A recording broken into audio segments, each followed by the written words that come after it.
본 말씀을 통해서 은혜의 보답, 은혜의 보답이라는 제목으로 하나님의 말씀을 증가하겠습니다. 우리가 누군가로부터 선물을 받게 되면요, 보통은 기회가 되면 나도 한번 선물을 하고자 하는 것이 보통입니다. 은혜라고 말할 때 이것이 곧 선물이란 뜻인데, 우리가 은혜를 받았으면, 선물을 받았으면 또한 은혜를 갚는 것도 지극히 합당한 일입니다. 우리가 하나님께나 또는 오늘 본문에 나오는 대로 부모에 대해서나 우리가 받은 은혜를 기억을 하고 그 은혜를 갚는 것이 무엇보다 중요할 것인데, 그러면 이 은혜의 보답이라고 하는 것을 어떻게 실천할 것인가? 하나 앞에서나 사람 앞에서 우리의 은혜의 보답하는 방식은 어떻게 이루어질 것인가?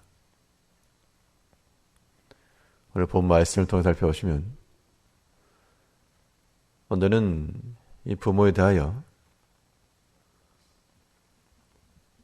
이 마음의 평안함을 드려야 됩니다. 사람은 마음의 근심이 되게 되면 아무리 좋은 것을 보고 입고 혹은 먹을지라도 그것에서 즐거움을 얻지 못합니다. 자녀를 둔 부모들은 그 부모에게서 기쁨과 평안함을 얻기 원하지 근심을 원하는 부모가 없습니다.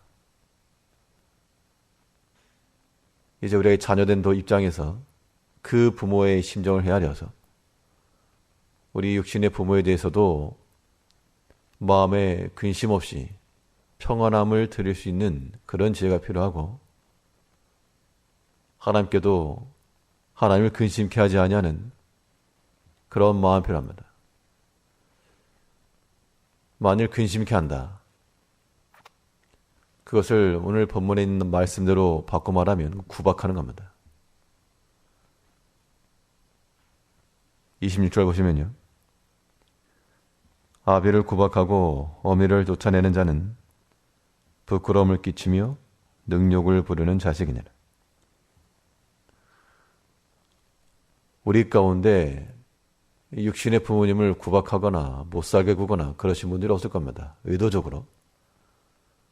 그런데 이 부모의 입장에서 때로 자녀들로 인해서 우리의 속이 상할 때가 있고, 때로는 그 자녀 문제로 우리의 마음에 근심이 될 때가 있습니다. 의도치 않았을지라도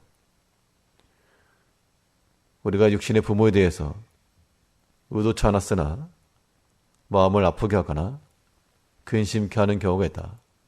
그것이 곧 부모를 구박하는 겁니다. 구박하는 것. 마음을 편안하게 해드려야 살 것인데 도리어 복잡하게 하고 염려를 끼치고, 그래서 육신의 부모를 섬길 때에는 이 마음의 평안을 드리는 것이 가장 중요하고, 우리가 하나님 섬길 때도 마찬가지입니다. 우리가 하나님께로부터 받은 은혜가 있는데 그 은혜의 보답을 실천해 나가려면 하나님을 근심케 하지 않고 하나님의 영으로 하여금 근심하게 하지 않은 그러한 우리의 신앙의 삶이 필요합니다. 하나님께서 무엇 때문에 근심하실까요? 하나님 자신의 손해가 나기 때문이 아니고 우리 자신의 영적인 손실, 손해가 발생할 때 그때 하나님께서 가장 염려하시고 근심하시는 겁니다. 보통 부모들이 자기 자신에게 해가 되고 고통이 되기 때문에 자녀에 대해서 근심하는 게 아니고, 차라리 나는 더 고생하고 몸은 부서져도 자녀들이 잘 되기를 바라는 마음이죠. 그런데 이 자녀들이 바른 길 가지 않고 엉뚱한 길 가고 잘못된 선택하고, 그래서 그들의 앞길에 해가 될 것을 뻔히 내다보기 때문에 염려하고 근심하는 겁니다.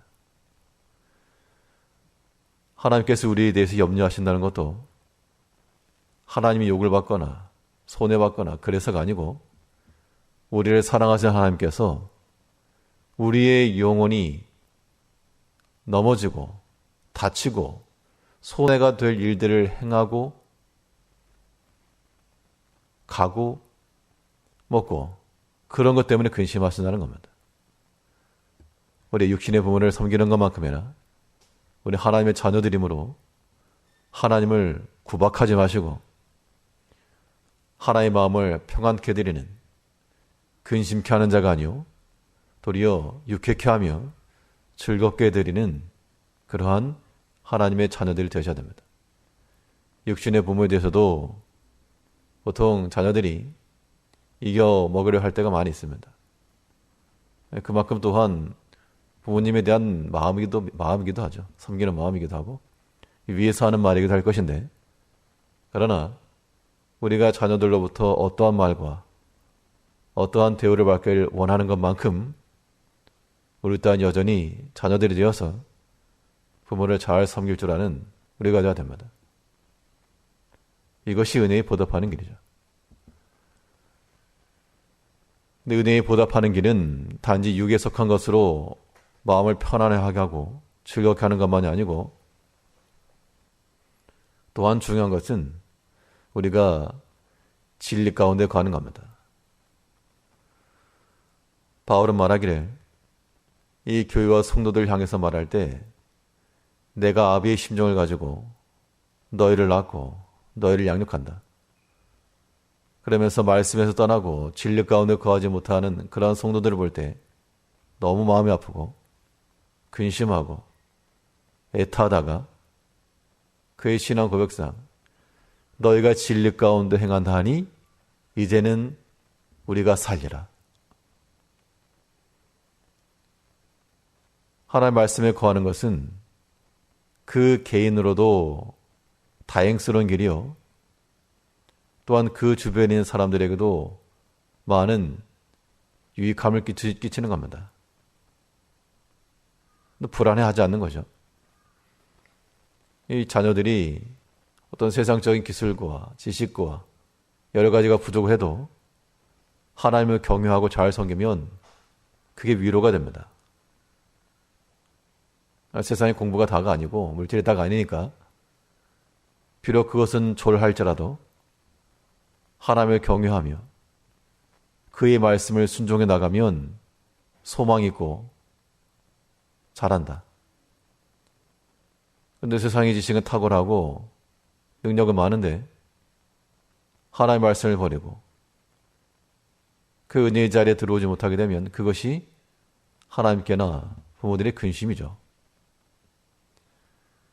우리가 그런 마음을 갖는 것만큼이나 우리는 또 하나님의 자녀들이므로 우리가 진리 가운데 가고 순종하는 백성을 되면 하나님께서 잘한다.